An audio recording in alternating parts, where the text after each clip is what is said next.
My name is Caesar Apentiik. I teach development studies and African studies at the University of Calgary, Canada.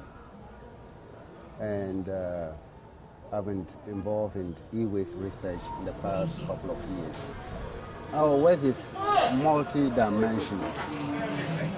We're looking basically at the political economy of e-waste. We're looking at what kind of contribution e-waste is making to the economy.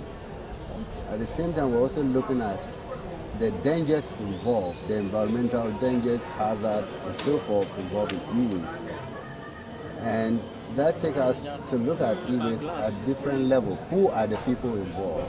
Who are the actors? And so forth. So basically, we're looking, I have currently students who are looking specifically at the environmental aspect. I have students who are also looking at who the actors involved, the people. If you were there, you see that most of them are young boys who are about 80% to 90% are from northern Ghana.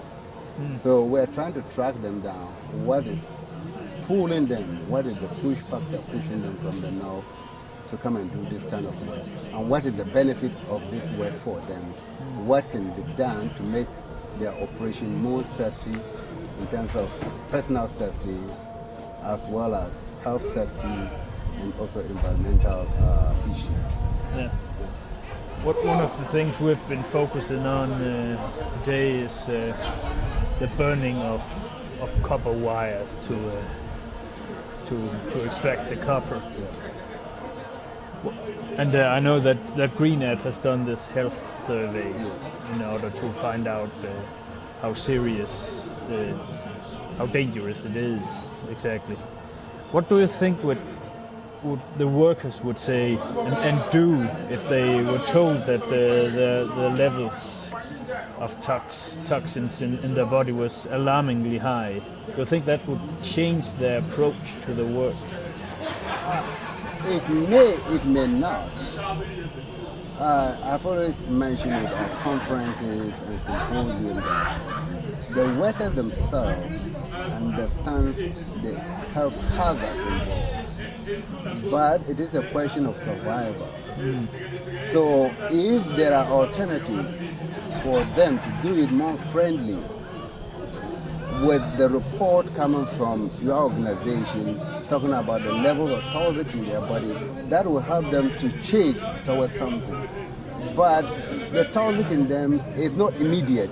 It's gradual. It deteriorates, and by the time it becomes serious, they will say, well, they might have done of something, they might have died of something else, and not the toxin. Remember, it's also an illiterate community. So death can be easily associated with something else. So yes, that's why I said yes, they may, in a sense that if there's something, but if there's no way, it's a question of survival. People have not chosen to burn those things. They know that it's difficult to burn. They know that it is more hard work burning them. But if there is something, it's cost-benefit analysis. If they have a way of extracting the copper easily, they'll easily go for it. But if there's no way by which they can do it, and that is the only way they survive, they'll do it, right? And I normally use this question to talk of another story. People know that it's dangerous, right? To walk from here to become immigrants and enter into Europe, walking through Niger, Chad, into that place. And people die in the desert. But it doesn't stop people from going. Okay, because it's survival. So it's cost-benefit analysis. If they're able to come up with a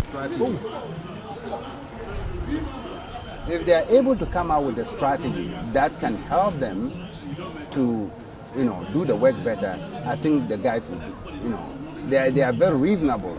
Looking at them, they are very reasonable and easy to learn. Right. They are fast learners, no doubt about that. So if some local authority or something would teach them to do it more environmentally friendly and some method better for their health, they would They would go for it. They'll go for it as long as it is cost effective. Yeah. People have talked of business model on how to turn this around, but you're looking for a business model that is not going to make the thousands and thousands of people who rely on this as livelihood unemployed. Right. Yeah. It should be a model that will still allow them to operate in that way that they can extract. For instance, if they have a central machine or a huge place where you collect your copper, you bring it, you pay a fee which is minimal, and then it's extracted and you take your copper and go and sell it, you still make profit.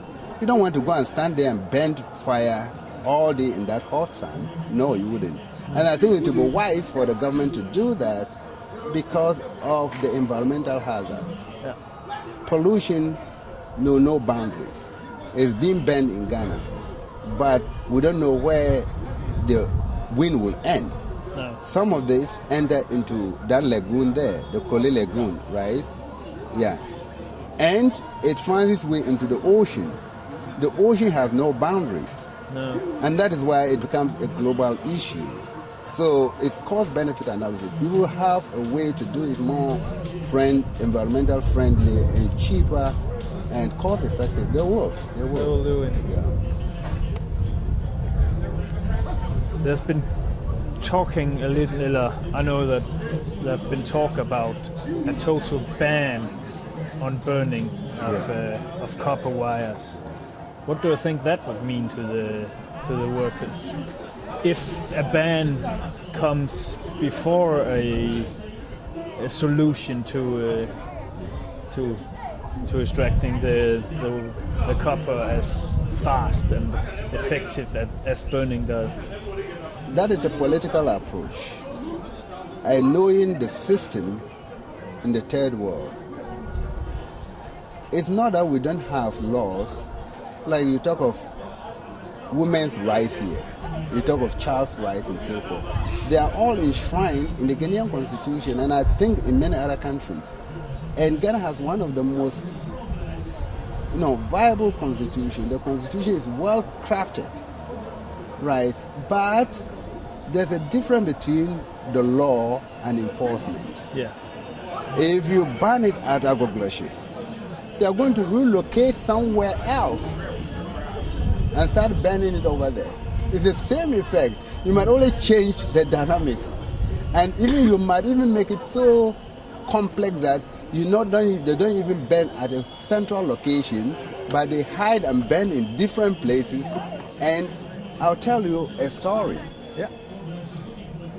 Some of my work is on conservation. And one of the approach to conservation was the policing aspect. Or we make laws and enforce the laws. And national parks, you have a number of laws there. So the people with guns walking around, you can't enter and poach. So people will sneak in now with traps and catch the animals, whether they are pregnant or not, whether they are small or not, which is even worse than drive. So I think the solution must come from the people working side by side with NGOs like yours, with the government, with all concerned citizens to see how best they can do it. The banning, yes, is a first approach, but it might not be a necessary solution. Computer will still come. People will remove wires. So if they have no other technology or no other ways of removing the wires, they will resort to burning. They may not be burned at Agbagloshi or Sodom and Gomorrah, but they're going to burn somewhere else, which you will not see, I will not see, and we cannot even track. That is where my fears come in. So I very much doubt how effective it will be.